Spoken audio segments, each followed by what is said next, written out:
ज्याला राजकारणाचं र माहीत नाही, ज्याला स्वतःची ग्रामपंचायत निवडून आणता येत नाही, तेही आजकाल पश्चिम बंगालमध्ये ममता बॅनर्जीचा पराभव का झाला आणि कसा झाला यावर बोलायला लागलं.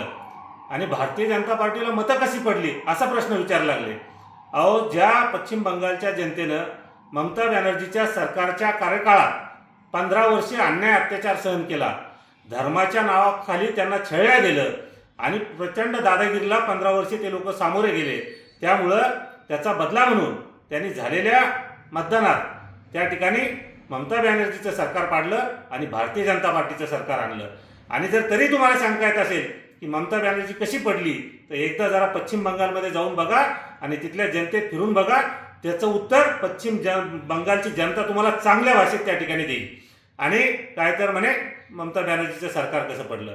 अहो, याही राज्यात आपण बोललात की सन्माननीय देवेंद्रजी फडणवीस साहेब यांचं सरकार चांगलं काम करत नाही, हे सरकार उलटून टाकू. सरकार उलटून टाकणं म्हणजे काय, गप्पा मारण्यापुरतं काही एवढं सोपी गोष्ट नाही. अहो, आपल्याला साधी ग्रामपंचायतचा मेंबर निवडून आणता येत नाही आणि आपण मुख्यमंत्री बदलायला निघाला, सन्माननीय मुख्यमंत्र्यावर टीका करायला लागला. लोकशाहीमध्ये टीका करण्याचा अधिकार आहे, परंतु आपल्या कुवतीप्रमाणे त्या ठिकाणी बोललं पाहिजे आणि जे सत्य आहे ते आपण मांडलं पाहिजे. उठसूट काही बोलायचं, याचं सरकार पाडू त्याचं सरकार पाडू अशा पद्धतीनं चालणार नाही. हे राज्य आणि हा देश परमपूज्य भारतरत्न डॉक्टर बाबासाहेब आंबेडकर यांच्या संविधानानं, यांच्या घटनेनं चालतो. त्यामुळे आपल्यासारख्यांच्या बोलण्यानं काही होणार नाही. जे घटनेवर आधारित या ठिकाणी सरकार काम करतंय, चांगल्या पद्धतीनं काम करतंय, जनतेच्या इच्छेनुसार काम करतंय, भविष्यात सुद्धा ते करत राहील. त्यामुळे आपल्या बोलण्यानं काही फरक पडत नाही.